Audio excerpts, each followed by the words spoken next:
요한계시록 6장 1절부터 6절까지 있는 말씀입니다. 우리 다 같이 한 목소리로 읽습니다. 시작. 내가 보매 어린 양이 7인 중에 하나를 떼시는데 그때에 내가 들으니 내 생물 중에 하나가 우레소리 같이 말하되 오라 하기로, 이에 내가 보니 흰 말이 있는데 그 탄 자가 활을 가졌고 면류관을 받고 나가서 이기고 또 이기려고 하더라.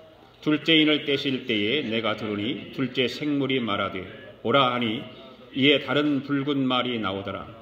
그 탄 자가 허락을 받아 땅에서 화평을 제하여 버리며 서로 죽이게 하고 또 큰 칼을 받았더라. 셋째 인을 떼실 때에 내가 들으니 셋째 생물이 말하되 오라 하기로, 내가 보니 검은 말이 나오는데 그 탄 자가 손에 저울을 가졌더라. 내가 내 생물 사이로부터 나는 듯한 음성을 들으니 이르되 한 데나리온의 밀 한 되요 한 데나리온의 보리 석 뒤로다. 또 감람류와 포도주는 해치지 말라 하더라. 아멘. 오늘 하나님께 주시는 은혜를 기대하시고 우리 함께 요한계시록을 함께 공부할 수 있기 바랍니다. 앉으십시오. 드디어 요한계시록 6장을 이제 오늘부터 시작합니다. 오늘부터 시작되는 말씀은 이제 우리 모두가 좀 긴장을 하고 들어야 됩니다. 말씀을 강의하는 저도 긴장하고 말씀을 준비합니다. 왜 그러냐면 말씀들이 참 해석하기가 힘들고 그러기 때문에 그렇습니다. 그렇다고 해서 두려워하거나 불안해할 필요는 없습니다. 요한계시록은 우리에게 두려움을 주는 책이 아닙니다. 많은 사람들은 요한계시록을 보면서 두려워하고 또 떨기도 하고 걱정을 많이 하는데 우리에게 두려움을 주는 책이 절대 아닙니다. 불안할 필요 없습니다. 요한계시록은 환난 가운데서 우리에게 소망을 갖게 하는 말씀이거든요. 또 혼란 속에서 역사를 바른 방향으로 이해하는 데 도움을 주는 책이고, 하나님 나라 일에 동참하게 하고 집중하게 해서 또 우리로 하여금 이 땅에서 주님 오시는 그날까지 열심히 맡겨진 사명을 감당케 하는 그런 말씀들이기 때문에 그렇습니다. 오늘 6장의 말씀을 시작하기 전에 지금까지 1장, 2장, 3장, 4장, 5장까지 우리가 배웠는데 그 배운 말씀들을 다시 한번 한번 해보겠습니다. 요한이 반모섬으로 유배를 당합니다. 그곳에서 유배되어서 이제 있는데 예수님이 나타나시고 또 그리고 말씀을 하시죠. 그러면서 무슨 말씀을 합니까? 요한에게 네가 지금까지 본 것과 지금 있는 일과 또 장차 미래에 있을 일에 대해서 기록하라고 이렇게 말씀하시죠. 그리고 나서 요한을 예수님께서 어디로 데리고 갑니까? 천국으로 데리고 올라가요. 천국으로 데리고 올라가요. 왜 예수님께서 요한을 천국으로 부르셨을까? 그것은 요한에게 장차 역사의 마지막 될 일에 대해서 미리 보여주시기 위해서 예수님께서 요한을 천국으로 부르신 것입니다. 그래서 요한은 성령의 감동이 되어서 천국으로 올라갔어요. 맨 먼저 4장에서 우리가 공부했던 것처럼 천국의 보좌가 놓여 있는 것을 보았습니다. 그 보좌에는 누가 계셨습니까? 하나님이 계셨습니다. 이에 따라서 요한은 요한계시록 4장에서 자신이 본 그 천국의 광경을 하나님이 앉아 계신 그 보좌 중심으로 그 주변을 차례대로 설명해 나갔죠. 요한은 하나님 보좌 가까이 네 생물과 24장로들이 있는 것을 봅니다. 요한은 먼저 네 생물과 그 주위에 있는 모든 천사들이 함께 하나님을 찬송하는 것을 듣습니다. 또한 그 뒤를 이어서 요한은 24장로들도 역시 네 생물들과 더불어서 함께 하나님을 찬송하는 것을 들었습니다. 그리고 5장에 가서 요한은 하나님의 오른손에 책이 놓여 있는 것을 봅니다. 그 책은 안팎으로 이렇게 다 쌓여 있는데 7인으로 봉을 해놓은 거예요. 그런데 하늘 위에서나 땅 아래에서나 그 책을 펴거나 볼 자가 없는 것입니다. 그래서 요한은 어떻게 했다고 그랬어요? 크게 울었다 그랬어요. 울었다. 그때 24장로 중에 한 사람이 요한에게 울지 말라고 말합니다. 그러면서 하는 말이 이 책의 인을 떼시기 합당하신 이가 있음을 일러줍니다. 바로 요한이 보니까 누구였어요? 어린 양 예수님이었어요. 그 예수님이 하나님의 오른손에 있는 책을 취하셨습니다. 여러분, 어린 양이신 예수님이 하나님 오른손에 들려있는 책을 취하신 것은 이 인류 역사에서 가장 기념비적인 순간입니다. 왜냐하면 이로써 새 시대가 열리게 되었기 때문에 그런 거예요. 그리고 마지막 때에 관련해서 성경에 기록된 모든 예언들이 이루어지게 된 것입니다. 그래 놀라운 일들이죠. 자연히 24장로들은 그래서 검은 고를 타면서 또한 향이 가득한 금대접을 들고서 새 노래로 어린 양 예수님을 찬양합니다. 놀라운 일들이 천국에서 일어나고 있는 것입니다. 또한 모든 천사들도 큰 음성으로 어린 양 예수님을 찬양합니다. 나가서 모든 피조물들이 함께 하나님과 예수님을 찬양하고 있습니다. 이 5장에서 요한이 그 천국에서 일어나고 있는 일들을 이제 그 하늘의 모든 광경을 이제 막아버리는 것입니다. 막을 내립니다. 그래서 오늘부터 시작되는 6장 1절부터 8장 1절까지는 예수님이 그 두루마리, 그 책에 7인으로 봉해져 있는 것을 하나씩 떼는 장면들이 기록되어 있어요. 예. 그와 함께 책에 기록된 심판이 차례대로 땅에 있는 모습들을 이제 보여주고 있는 것입니다. 오늘 본문은 예수님이 하나님의 오른손에 있는 책을 취하시고 그리고 7인 중에 첫째, 둘째, 셋째 인을 떼면서 일어나는 일들을 오늘 말씀하고 있는 거예요. 우리가 보여주고 있는 거예요. 이 말씀들이 그렇게 쉽지는 않고 간단하지는 않지만 최선을 다해서 말씀을 강해하도록 하겠습니다. 오늘도 이 세 가지 인을 떼는 그 광경들을 보면 세 가지 대지가 나와 있으니까 첫째 인을 떼고 둘째 인을 떼고 셋째 인을 떼고 그렇게 떼는 장면들을 우리가 한번 함께 살펴보도록 하겠습니다. 자, 첫째 인을 떼었습니다. 거짓 선지자와 적그리스도가 출현하는 것을 볼 수 있어요. 첫째 인을 딱 떼니까 자, 1절 2절 읽습니다. 시작. 내가 보매 어린 양 7인 중에 하나를 떼시는데 그때 내가 들으니 네 생물 중에 하나가 우레소리 같이 말하되 오라 하기로 이에 내가 보니 흰 말이 있는데 그 탄 자가 활을 가졌고 면류관을 받고 나아가서 이기고 또 이기려고 하더라. 아멘. 여러분, 지난 주일 말씀에서 살펴보았듯이 7인을 떼시는 분이 누굽니까? 어린 양 예수 그리스도예요.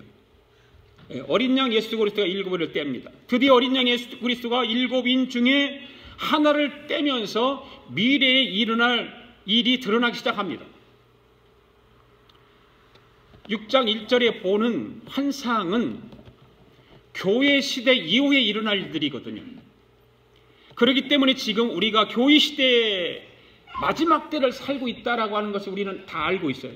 이 마지막 종말의 시대에 우리는 살고 있다. 네. 그렇기 때문에 앞으로 일어날 일이라고 우리는 볼 수 있는 거죠. 교회 시대는 어떻게 끝날까? 그거는 아무도 정확하게 알 수가 없습니다. 흔히 말하는 휴거라고 하는 우리는 말을 쓰는데 그 휴거라고 하는 방식으로 교회가 천국으로 들림받으면서 교회의 시대가 끝날 수도 있어요. 물론 휴거가 아닌 다른 방법으로도 교회 시대가 끝날 수도 있습니다. 분명치는 않아요. 어떤 모습으로 교회 시대가 끝나든지 그 구체적인 모습은 우리의 상상을 초월할 것이다. 방법은 어떤 방법인지 모르지만 상상을 초월할 것이다. 아무도 그 날짜를 정확하게 알 수 없다는 거예요. 그러나 우리는 현재 교회 시대에 마지막 때를 살고 있다고 하는 거죠. 마지막 때를 살고 있다. 이제 그 마지막 때에 살고 있다고 하는 것은 무슨 말입니까? 얼마 후에 신비한 방법으로 교회 시대가 마감될 것이라는 거예요.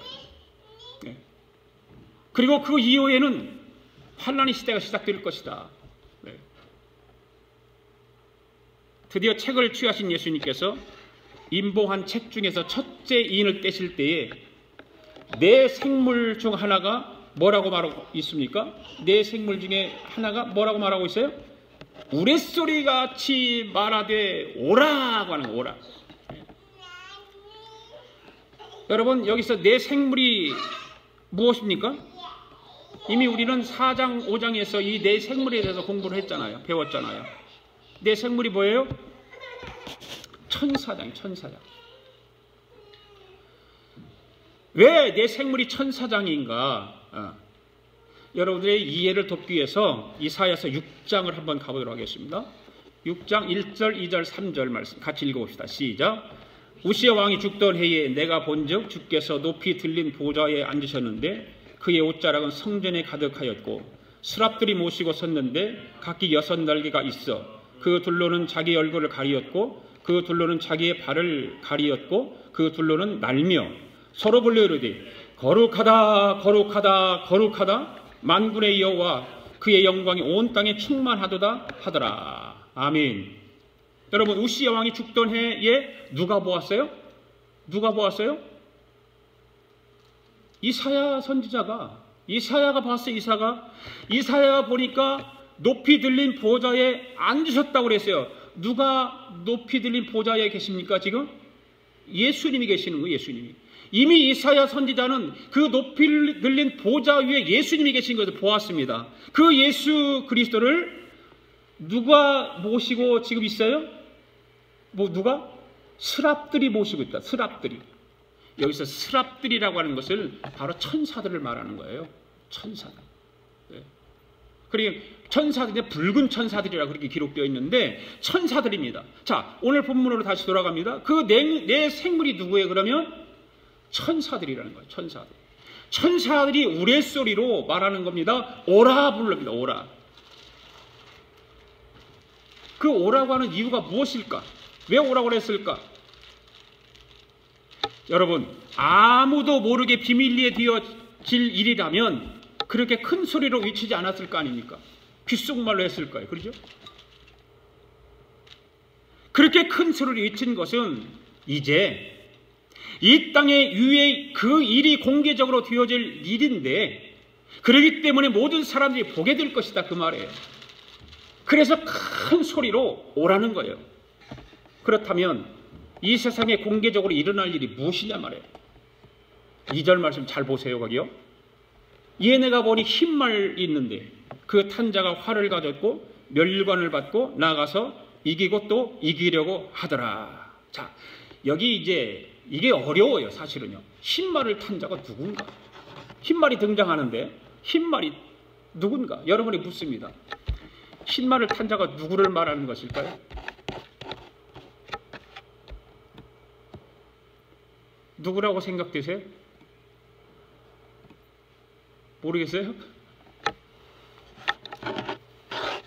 여기에는 여러 가지 이제 해석들이 달라요. 사실은 해석들이 다르고 어떤 그리스도라고 하는 해석도 있고 어떤 해석은 적그리스도라고 해석하는 글도 있어요.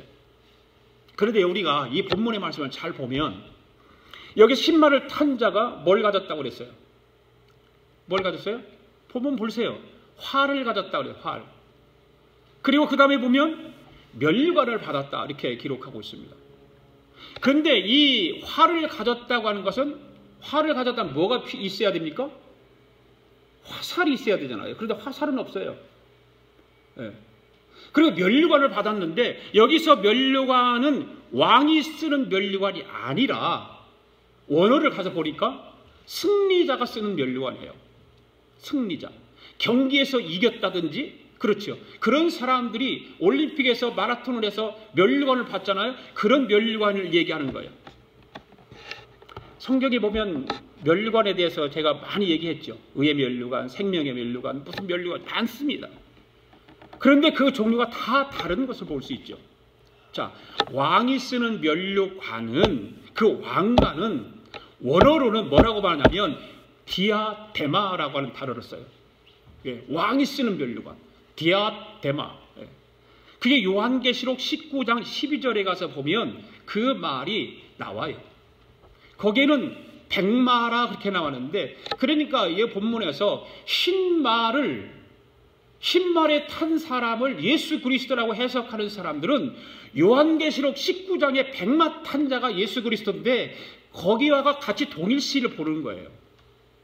그런데 원문에 가서 보면 왕이 쓰는 면류관은 왕관은 디아데마인데, 그 다음에 오늘 본문에 나오는 면류관은 무슨 단어를 쓰냐면 스테파노스라고 하는 단어를 써요. 스테파노스. 이 면류관은 왕이 쓰는 면류가 아니라 승리자가 쓰는 면류관이에요. 그러니까 디아데마는 왕이 쓰는 면류관이고, 그 다음에 오늘 본문에 나오는 스테파노스는 승리자가 쓰는 면류관으로 그렇게 해석이, 그 원어에 그렇게 돼 있어요. 이 면류관은 왕이 쓰는 면류관이 아니에요. 승리자가 쓰는 면류관이에요. 그게 고린도전서 9장 24절 25절에 다름질하는 비유를 바울이 얘기하고 거기서 면류관을 받은 자를 얘기하잖아요. 거기서 바로 그런 면류관을 스테파노스라 얘기하는 것입니다. 그리고 다음에 흰 말을 탄 자가 나가서 이기고 또 이기려고 하더라. 이 단어를 우리가 좀 깊이 봐야 돼요. 만약에 그리스도라면 이기고 이기려고 하더라고 하는 단어를 쓰지 않았을 거예요. 뭐라고 썼을까요? 이기고 또 이겼더라. 그렇게 써야 맞는 거거든요. 그런데 이기고 또 이기려고 애썼다, 그 말이죠. 자, 그러면 흰말을 탄 자가 누구인가 하는 것에 대해서 여러 주장이 있죠. 아까도 말씀했듯이 그리스도를 가리킨다 주장으로, 어떤 사람은 거짓 선지자나 적그리스도라고 주장하는 사람도 있다, 그렇게 말합니다. 이 흰말을 탄 자가 예수 그리스도라고 주장하는 사람들의 말은 아까도 말씀했듯이 요한계시록 19장에 가서 보면 백마 탄 자가 나옵니다. 자, 거기 요한계시록 19장 11절 말씀 한번 읽어봅시다. 시작. 또 내가 하늘에 열린 것을 보니 보라, 백마와 그것을 탄 자가 있으니 없습니까? 이름은 충신과 진실이라. 그가 공의로 심판하며 싸우더라. 이런 말씀이 있어요. 여기서 백마를 탄 자가 나오는데 이 백마 탄 자는 재림하시는 예수님이 틀림없어요. 그 19장에 가서는. 그렇기 때문에 6장 2절에서 나오는 흰말을 탄 자도 그리스도라 이렇게 이야기하는 거죠. 그런데 여기서 흰 말을 탄 자가 예수 그리스도라고 주장하는 사람들의 말은 맞지가 않다. 지금까지 내가 설명했듯이 저들의 해석 방법을 이해하는 사람들도 있지만, 그러나 저는 개인적으로 이 말을 탄 자가 그리스도라기보다는 적그리스도다.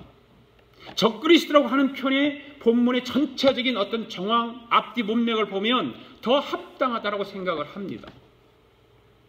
그래서 여러분 성경을 여러분들이 이제 사서 읽잖아요. 그 성경을 보면 해석이 되어 있는 성경들도 여러분들 많이 가지고 있어요. 조심해야 돼요. 그런 해석이 되어 있는 성경들은. 그래, 가능하면 성경을 읽되 해석이 없는 성경을 보셔야 돼요.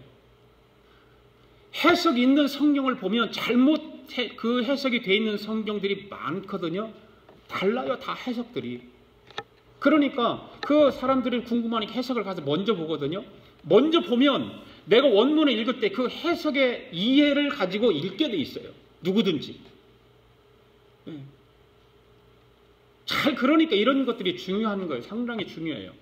이따가도 해석에 대해서 얘기를 하겠습니다만은, 저는 개인적으로 그리스도라기보다는 적그리스도라고 하는 표현이 본문 전체 정황을 볼 때에 합당하다고 생각을 합니다.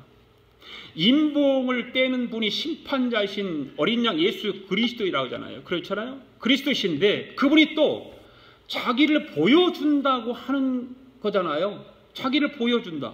인봉을 떼신 예수님이 요한을 데려가서 자기를 또 보여준다고 하는 건 말이 앞뒤가 맞지 않습니다.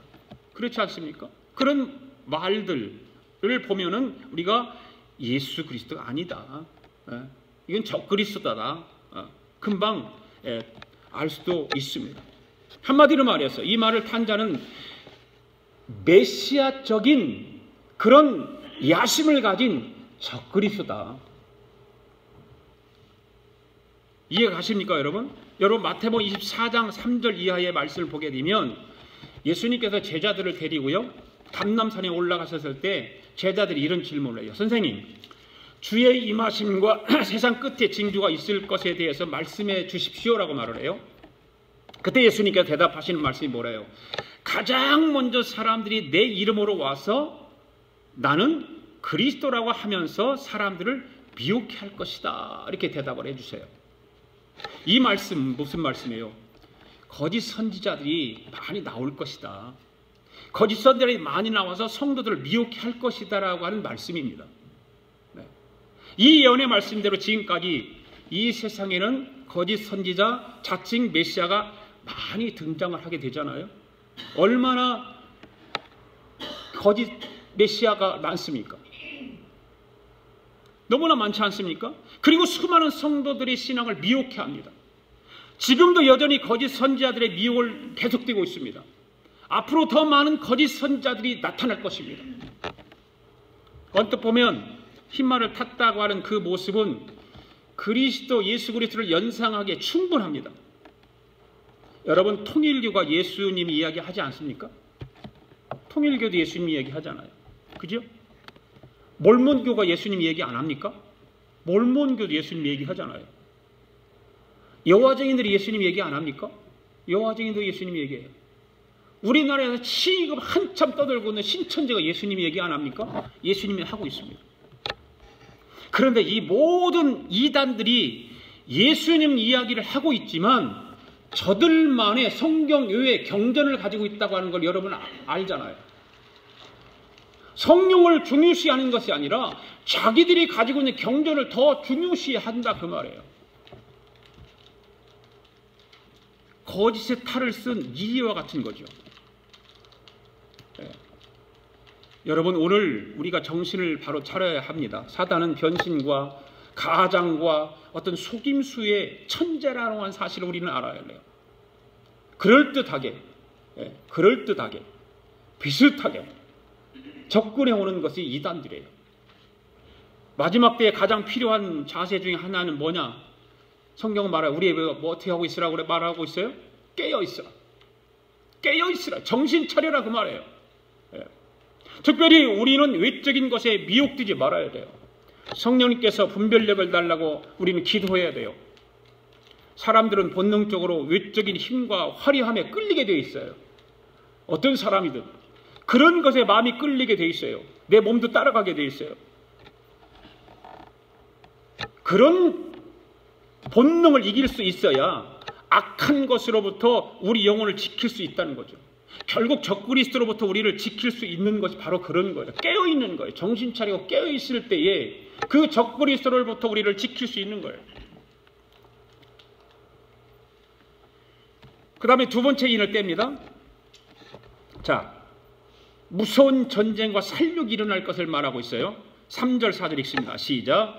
둘째 인을 떼실 때에 내가 들으니 둘째 생물이 말하되 오라 하니 이에 다른 붉은 말이 나오더라. 큰 탄자가 허락을 받아 땅에서 화평을 제하여 버리며 서로 죽이게 하고 또 큰 칼을 받았더라. 아멘. 어린 양 예수 그리스도께서 첫 번째 인을 떼실 때에 네 생물 중에 천사장이 우레소리 같은 소리로 말합니다. 나오너라고 외치는 음성을 듣습니다. 그러고 보니까 흰말 한 필이 있고 그 위에 탄 사람은 활을 들고 있었어요. 그는 승리자로서 월계관을 받았었고 그리고 또 더 큰 승리를 거두기 위해서 나갔어요. 누구라고 그랬어요? 적그리스도라고 그래요. 적그리스도. 그리스도가 예수님이 아닙니다. 적그리스도입니다. 그리고 두 번째 인을 떼실 때에 이번에는 붉은 말 탄 자가 출현을 합니다. 이 메시아적인 야심을 가진 적그리스도에 의해서 전개되는 피 묻은 전쟁의 역사를 보게 될 것이라는 거예요. 이 붉은 말을 탄 자가 하는 일은 뭐예요? 땅에서 평화를 제하여 버려 다 평화를 없애버리는, 그리고 죽이는 거예요. 악으로 대하는 거예요. 예. 이것은 바로 전쟁을 통해서 서로 죽이고 죽는 무참한 살육이 전개될 것을 의미하고 있습니다. 현재도 그런 일들이 지금도 곳곳에서 벌어지고 있지만, 여러분 지금 이 세상에 얼마나 큰 칼이 준비되었는지 아십니까? 큰 칼이라고 하면 자르고 그런 것이 아니에요. 지금은 큰 칼이 뭐예요? 핵무기예요. 핵무기. 예. 우리는 이민자로서 미국에 살고 있지만 우리 조국을 둘러싸고 있는 그런 강대국들, 또 북한과 미국 간에 치열한 전쟁을 하고 있다는 것을 우리는 알고 있지 않습니까? 여러분, 싸워서 칼로 자르고 총을 쏘고 이러는 것이 전쟁이 아니에요. 지금 미국과 북한이 치열한 전쟁을 하고 있는 거예요. 북한은 핵무기를 보유하고 있어요. 그래서 자기들이 주위의 강대국들로부터 자기들의 체제를 인정받고 싶어 하기 때문에 핵무기를 계속해서 주장하고 만들어내는 거예요. 그리고 협박을 하는 거예요. 그러나 미국은 그것을 절대로 용납하지 않을 거예요. 이런 핵 위협 앞에 세계인들이 주목하고 유엔이 나서서 제재를 하고 중국까지 이제 북한에 대한 경제 제재를 하면서 압박을 강하고 있습니다. 그런 가운데 북한에서는 이제 뭐라고, 이번에 유엔에서 트럼프가 연설을 하고 나니까 김정은이가 뭔 얘기를 했습니까? 우리는 그럼 수소폭탄을 쏘겠다, 사용하겠다, 그런 말을 했잖아요. 여러분, 수소폭탄의 위력을 여러분 아세요? 모르세요? 만약에 수소폭탄이 캘리포니아에 떨어졌다면, 캘리포니아 인구가 얼마인지 모르지만 30억이 죽어요. 30억. 수소폭탄이 하나 떨어졌다면 그 정도 위력이 수소폭탄이에요. 북한은 그런 위협을 가하고 있는 거예요.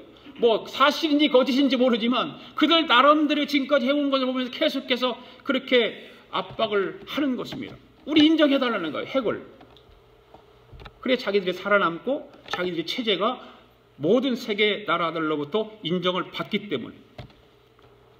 여러분, 온 세계가 가지고 있는 전술핵들, 우리가 생각하지 못할 정도로 많은 양들을 보유하고 있다거나, 미국이 제일 많이 보유하고 있는 우리는 다 알지만 세계 각 나라들이 다 보유하고 있어요. 언제 어디서 터질지 모르는 그 위협 속에 우리는 살아가고 있다, 그 말이에요. 그래서 전쟁이 나면 안 되는 거예요.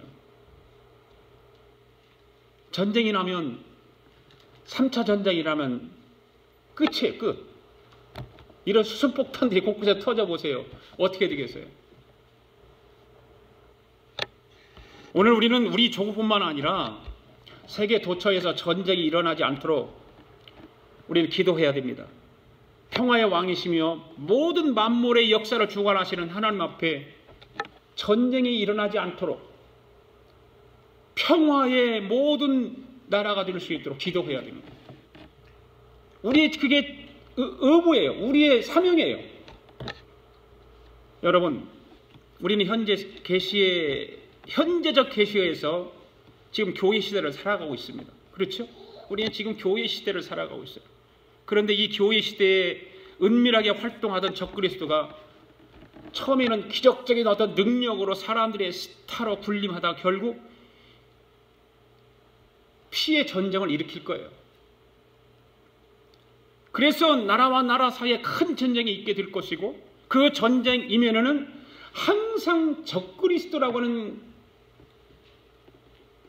그 적그리스도가 장난을 치는 것입니다. 그런 장난을 통해서 적그리스도는 조금씩 저들의 세력을 넓혀 갑니다. 그러나 오늘 4절 말씀에 보면 그런 적그리스도들이 그렇게 활개를 치고 자기들의 모든 어떤 영역을 넓혀 간다 할지라도 허락을 받는다라고 하는 단어를 보세요. 거기 보면 4절에서 허락을 받아야 된다는 거예요. 이 말이 굉장히 중요해요. 이 말씀을 볼 때에 적그리스도가 세력을 넓히기는 하지만 여전히 모든 역사를 통제하는 분은 누구라고 말하고 있는 거예요? 하나님이에요. 전능하신 하나님이에요. 창조주 하나님이 모든 역사를 통제한다고 하는 것을 우리는 기억해야 돼요. 그래서 그 하나님으로부터 허락을 받아야 된다는 거예요. 자, 오늘 보면 3절과 4절에서 우리에게 주는 교훈들이 있어요. 예. 교회가 얼마나 소중한 존재인지 다시 한번 깨닫게 돼요. 교회가 얼마나 소중한가. 교회가 있음으로 적그리스도의 활동을 막을 수 있다는 거죠. 여러분들이 우리 교회가 없으면 적그리스도들이 다 이 모든 세상을 차지하고 있을 가능성이 많아요. 교회들이 있기 때문에, 교회들이 현재 존재하고 있기 때문에 이 적그리스도들이 자기들의 모든 하고 싶은 짓을 못하는 거예요. 교회가 막아요. 교회가 이단들을 가려내서 막잖아요. 계속 막아요. 데살로니가 후서 2장에 보면 그런 이야기들이 기록되어 있는 걸 우리는 알 수가 있어요. 교회가 있는 한 이 땅의 사탄의 세력은 무력할 수밖에 없는 거예요. 그러니 교회가 얼마나 중요한지 몰라요. 하나님의 모든 상황을 다스린다고 하는 것을 우리는 알아야 돼요. 교회를 통해서 하나님은 세상을 다스려요. 사탄의 세력이 아무리 커도 하나님의 허락을 받아야 되는 거예요. 사단과 적그리스도의 세력이 아무리 클지라도 여전히 역사를 주관하시는 분은 누구시다? 하나님이십니다. 할렐루야. 전능자 하나님이세요. 그러므로 우리가 하나님의 온전히 신뢰하는 한 종말이 어떤 모습으로 다가와도 걱정할 필요 없다. 두려워할 필요 없다. 하나님은 모든 역사의 주인이시기 때문에, 하나님은 우리 인생 역사의 주인이시기도 하다고 하는 것을 우리는 알아야 됩니다. 이것을 확실히 믿는다면 지나친 염려, 지나친 근심, 지나친 두려움이 있는 것은 우리가 예수 믿는 것을 부정하는 거예요. 부정하는 거예요. 주님이 진정 내 인생의 주인이심을 믿는다면 우리가 때로는 병이 찾아오고 고난이 찾아오고 그런다 할지라도 우리는 기쁨을 잃지 말아야 돼요. 우리 안에 있는 어떤 그 즐거움, 행복을 잊어서는 안 돼요. 예수 믿는 것 때문에 기쁨을 우리가 누릴 수 있고, 예수 믿는 것 때문에 우리는 즐거움을 누릴 수 있고, 예수 믿는 것 때문에 행복하다라고 하는 것을 잊어서는 안 되는 거예요. 할렐루야. 왜 그렇습니까? 하나님이 내 인생을 능력의 손으로 붙들고 계신다. 오늘도. 할렐루야. 저와 여러분의 모든 삶을 우리 하나님께서 붙들고 계십니다. 내 인생의 주인은 그 누구도 아닌, 내가 아니에요. 내가 아니에요. 여러분 착각하지 마세요. 여러분 인생에 여러분이 주인이 아니에요. 하나님이세요. 아멘. 그 하나님을 믿고 우리는 살아가고 있기 때문에 두려울 거나 그럴 필요 없어요. 자, 그리고 이제 세 번째 인을 뗍니다. 헤롯의 인을 떼니까 어떻게 되겠어요? 극심한 기근과 굶주림이 있다고 하는 것을 우리가 알려주고 있어요. 자, 5절 6절 읽습니다. 시작. 셋째 인을 떼실 때에 내가 들으니 셋째 생물이 말하되 오라 하기로 내가 보니 검은 말이 나오는데 그 탄자가 손에 저울을 가졌더라. 내가 내 생물 사이로부터 나는 듯한 음성을 들으니 이르되 한 데나리온의 밀 한 대요 한 데나리온의 보리 석 대로다. 또 감람류와 포도주는 해치지 말라 하더라. 아멘. 어린 양 예수 그리스도께서 세 번째를 떼실자 이번에는 검은 말 탄자. 검은 말 탄자가 누구예요? 적그리스도예요. 적그리스도가 손에 뭐를 들고 등장합니까? 저울을 들고 등장해요. 저울을 들고요. 여러분 요한이 말하고 있는 것이 세상의 마지막에 대한 설명입니까? 아니면 마지막 이전에 선행될 표적과 사건들을 통해서 보여주는 마지막에 대한 경고입니까? 뭡니까? 경고지요, 경고. 우리에게 그 경고의 메시지를 지금 전해주고 있는 거예요. 마지막에 대한 설명이 아니에요. 이제 18장까지 공부를 하면 이제 마지막에 일어날 일들이 거기서 이제 거기는 더 무시무시한 거죠. 이제는 더 무시무시해요. 거기는요. 이제 마지막에 일어날 그 일에 대해서는. 교회 시대가 끝나고 마지막에 시대가 이제 되면 5절 6절을 잘 보세요. 저울로 식량을 되어주는데 한 데나리온에 밀 한 뒤를 주고 한 데나리온에 보리 석 뒤를 주었어요. 여기서 우리는 이러한 재앙이 무슨 의미를 주는가? 구약성경 한번 찾아가 볼 필요가 있죠. 에스겔서 14장 21절 한번 보세요. 에스겔서 14장 21절 시작. 주 여호와께서 이같이 이르시되 내가 나의 네 가지 중한 벌 곧 칼과 기근과 사나운 짐승과 전염병을 예루살렘에 함께 내려 사람과 짐승을 그 중에서 끊으리니 그 해가 더욱 심하지 아니하겠느냐. 이 말씀을 보게 되면 칼과 기근과 짐승과 온역이 이 네 가지 재앙이 임할 것이라고 말하고 있어요. 네 가지. 여기서 우리는 생각할 것이 뭐냐? 기근에 대해서 생각해봐. 기근. 예. 이것은 바로 극심한 식량으로 인한 굶주림의 때가 온다 그 말이에요. 식량 때문에. 식량이 없어서 힘든 때가 온다. 이 적그리스도가 세계 경제를 지배할 것을 오늘 우리에게 경고해 주고 있는 얘기예요. 세계 경제를 적그리스도가 지배를 할 때 온다. 여러분 한번 생각해 보세요. 세계 경제를 적그리스도의 무리들이 사탄의 세력들이 지배를 한다는 겁니다. 그리고 나서 어떻게 해요? 식량을 하나하나 배분을 한다고 생각해 보세요. 지금 공산주의, 북한만 그러고 있잖아요. 지금요. 북한만. 배급하는 거. 노동자 하루 품삯이 얼마죠? 한 데나리온. 성경에서는 옛날 한 데나리온이라고 말하고 있어요. 그러니까 하루 종일 열심히 일을 해서 벌어도 겨우 밀 한 대만 살 수 있어요. 한 대. 한 대만 사는 거 하루 자기가 혼자서 먹고 살 수 있는 분량이잖아요. 그러면 식구가 있는 사람은 어떻게 해? 남자가 혼자 나가서 하루 종일 벌어갖고 와봐야 밀 한 대밖에 살 수 없어요. 또 하루 종일 열심히 일을 벌어서 어떻게 돼요? 보리 몇 대 살 수 있어요. 여러분 2050년쯤 되면 세계 인구가 3분의 2가 물 때문에 혼란이 온다고 그러잖아요. 물 때문에. 이런 물 부족 현상이 일어나게 되면 뭐를 못할까요?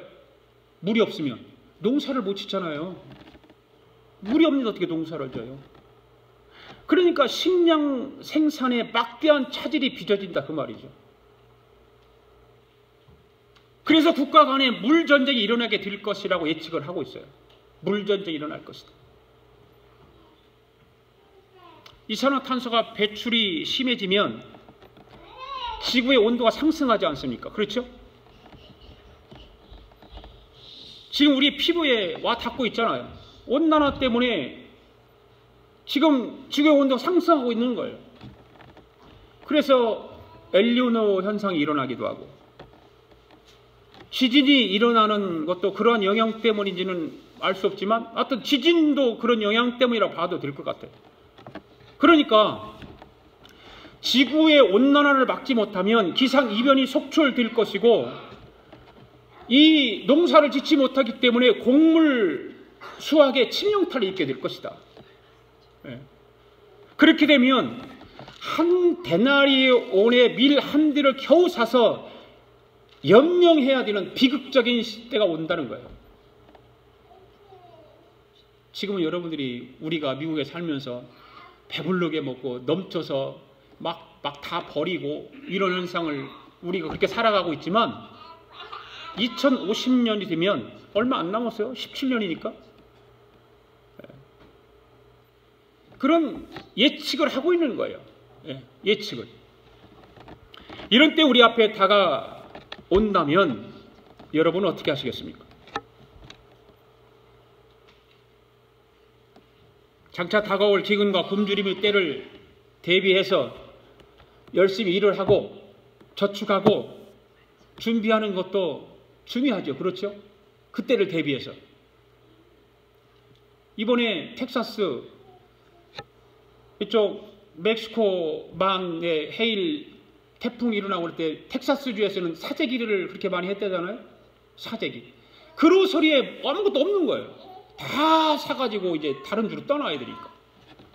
그런 현상들이 점차적으로 더 많아질 거예요. 이 온난화 때문에.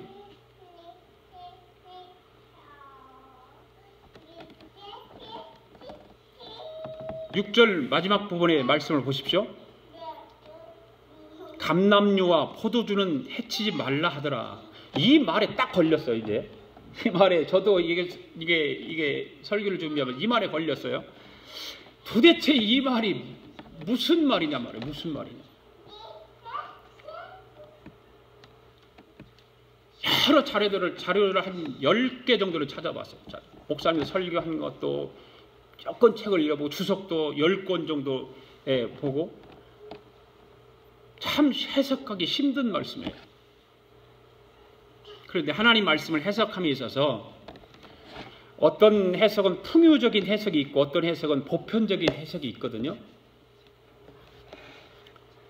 이 풍요적인 해석은 우리가 조심해야 돼요. 그런데 많은 해석자들이 풍요적인 해석을 즐기는 사람도 있어요. 왜냐하면 성경에 나오는 사건이나 사물이나 숫자를 풍자적으로 비유해서 성경을 자기 멋대로 해석할 수 있기 때문에 거기에 그런 오류에 빠지기가 쉽거든요. 그래 그렇게 해석을 해요. 그래서 감람류나 혹은 포도주를 영적인 음식으로 해석을 해요. 영적인 음식으로. 마지막 때 육적인 음식은 점점점 궁핍하게 되지만 영적인 음식은 아주 풍족해진다고 하는 그런 해석을 합니다. 영적인 해석이에요. 그거는요. 그러니까 이런 영적인 해석을 하면 교인들이 혹합니다. 좋아합니다. 그런데 이런 해석들은 위험하죠. 좀. 풍자적인 이런 해석은 위험합니다. 반면에 성경 자체에서 보편적으로 풍자하는 비유에 대해서는 그 비유를 받아들여서 해석하는 것이 잘못된 것이라고 말할 수는 없죠. 예를 들어서 기름은 우리가 흔히 뭘 상징하죠? 성령을 상징하죠. 성령, 기름은. 그렇죠? 네, 기름. 그리고 포도주는 뭘 상징해요? 성경에서? 기쁨을 상징해요. 기쁨. 그러니까 이 기름을 성령으로 상징을 하고 포도주는 기쁨을 상징한다고 하는 말은 성경에서 상당히 많은 학자들이 보편적으로 이거를 받아들이고 있어요. 말하고 있어요. 그렇기 때문에 그렇게 해석하는 것을 잘못된 해석이라고 말할 수 없다 그 말입니다. 그런 비유와 관련한 보편적 해석의 원리를 참고로 하면 6절 마지막 부분에 나오는 감람류와 포도주를 해치지 말라고 하는 말은 참으로 난해한 구절이기도 하지만 성령 충만하고 기쁨이 넘치는 사람은 적그리스도의 손길에서 보호하심을 잊게 될 것이다 라고 하는 해석이 나오는 거예요. 여러분 어떤 해석이 여러분에게 와닿습니까? 영적인 해석이라고 해서 육적인 음식은 점점 궁핍하지만 영적인 음식은 아주 풍성해진다라고 하는 그 해석이 여러분에게 와닿습니까? 아니면 성령 충만하고 기쁨이 넘치는 사람은 적그리스도의 손길에서 보호하심을 잊게 될 것이라고 하는 해석이 여러분에게 와닿습니까?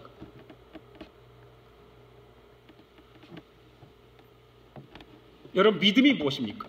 항상 성령 충만하고 어떤 고난 속에서 기쁨을 잃지 않는 것이 바로 믿음입니다.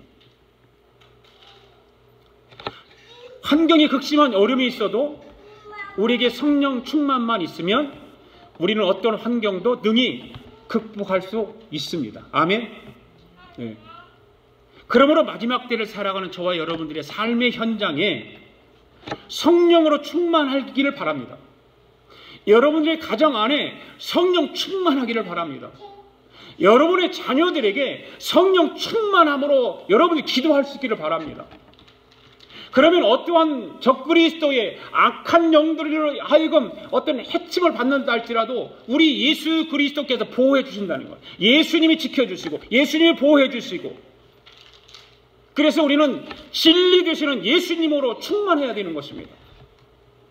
여러분의 삶에도 그 진리 되시는 예수님으로 충만할 수 있을 뿐만 아니라 여러분의 가정 안에도 여러분의 자녀들에게도 그 진리 되시는 예수님으로 충만할 때 고통의 때를 이긴다 그 말이에요. 승리하게 된다 그 말입니다. 오늘 우리 아가페 교회 성도 여러분들은 이런 성령으로 충만하고 진리 되시는 예수님으로 충만해서 고통의 때를 이기고 승리하는 천국을 이루는 성도들이 될 수 있기를 바랍니다. 아멘. 할렐루야. 자, 이 시간 우리 모두 일어나셔서 우리 함께 천국 소망을 찬양을 부르면서 11조와 헌금을 하나님 앞에 드리도록 하겠습니다.